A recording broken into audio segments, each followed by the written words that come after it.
ग्यारहवीं गणित समुच्चय एक्सरसाइज 1.2 क्वेश्चन नंबर 11। निम्नलिखित में कौन कौन से समुच्चय विसंगत हैं। विसंगत का मतलब होता है असंयुक्त। क्या होता है?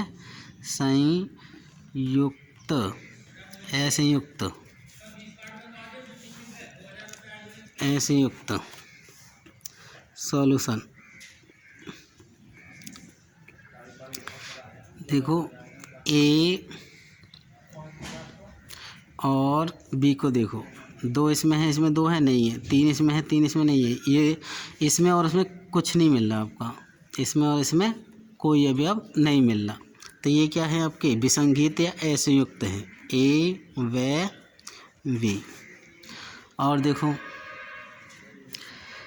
सी और डी को देखो, सी और डी में मिल रहा है, तो ये आपके, और सी और बी में मिल रहा है, और इसमें भी, इसमें मिल रहा है, तो केवल ए और बी क्या हैं आपके? असंयुक्त हैं। ठीक है, इसमें अलग अवयव है, इसमें अलग अवयव है, इसलिए ए और बी क्या हैं आपके? असंयुक्त हैं। और देखो इसको देखें, इसमें तीन हैगा, ये वाले आपके, ये दोनों ए और सी क्या है? असंयुक्त नहीं है। इसको देखो, ए को और डी को, ए व डी कैसे हैं भी आपके? विसंगत हैं। कैसे हैं? विसंगत। विसंगत। ये भी कैसे हैं आपके? विसंगत हैं, क्योंकि ए व बी में कुछ नहीं मिल रहा, ए और डी में कुछ नहीं मिल रहा। ये क्या हो जाएगा आपका? आंसर। अगला क्वेश्चन देखेंगे 12वां। क्या समुच्चय फाई मध्य ब्रैकेट में 0 तथा मध्य ब्रैकेट में फाई समान है? कारण सहित उत्तर दीजिए। सॉल्यूशन कैसे हैं? नहीं है। ये बराबर समान, समान का मतलब होता है बराबर, बराबर नहीं है। क्यों नहीं है? क्योंकि फाई का मतलब क्या होता है आपका? रिक्त समुच्चय होता है, रिक्त समुच्चय। कैसा? रिक्त समुच्चय जिसमें कोई अवयव ना हो। और ये लिखा है आपका मध्य ब्रैकेट में 0, तो मध्य ब्रैकेट में 0 लिखा है, तो ये खाली तो है नहीं। रिक्त समुच्चय कैसे लिखा जाता है आपका? ऐसे करके। तो इसमें क्या है? एक अवयव है। ये कैसा समुच्चय है? एकल समुच्चय है। कैसा है? एकल समुच्चय। इसको देखें आपका, इसमें क्या है आपका? मध्य ब्रैकेट में फाई है, यानी कि फाई कितनी बार? एक बार। एकल समुच्चय ये भी क्या है आपका? एकल समुच्चय। तो ये तीनों आपके बराबर नहीं हैं। ठीक है, अगला देखेंगे उपसमुच्चय। यदि दो समुच्चय ए एवं बी इस प्रकार हैं कि ए का प्रत्येक अवयव बी में है, तो ए को बी का उपसमुच्चय कहते हैं। यानी कि ए के, ए समुच्चय के सारे अवयव बी समुच्चय के अंदर होने चाहिए।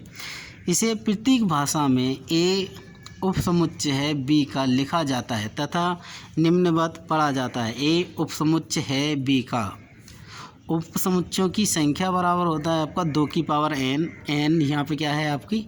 अवयवों की संख्या है। क्या है? अवयवों की संख्या। नोट, ए उपसमुच्चय नहीं है बी का, तो क्या पढ़ेंगे आपका? ए उपसमुच्चय नहीं है किसका? बी का। फिर दे रखा है आपका उचित उपसमुच्चय तथा अधिसमुच्चय।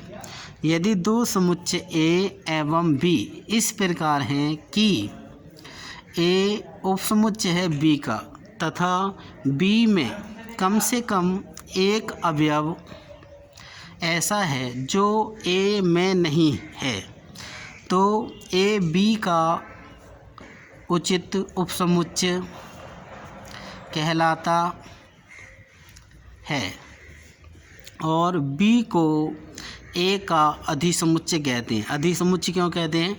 क्योंकि बी में क्या है? कम से कम एक अवयव ए से फालतू है। फालतू का मतलब ज़्यादा, ज़्यादा का मतलब क्या होता है? अधिक। इसलिए बी को ए का अधिसमुच्चय कहते हैं। ए उचित उपसमुच्चय है बी का। पढ़ते हैं, उचित उपसमुच्चय की संख्या बराबर होता है आपका 2 की पावर n-2। n यहाँ पे क्या है भी आपका? अवयवों की संख्या है। क्या है? अवयवों की संख्या। जैसे ए बराबर कितना दे रखा है आपको? 1 2 दे दे तो n बराबर कितना हो जाएगा आपका 2 हो जाएगा। उचित उपसमुच्चय की संख्या कितनी हो जाएगी भाई आपकी? उचित उपसमुच्चय की संख्या हो जाएगी 2 की पावर 2 माइनस 2, यानी कि 4 माइनस 2 कितनी आ जाएगी? 2 आ जाएगी।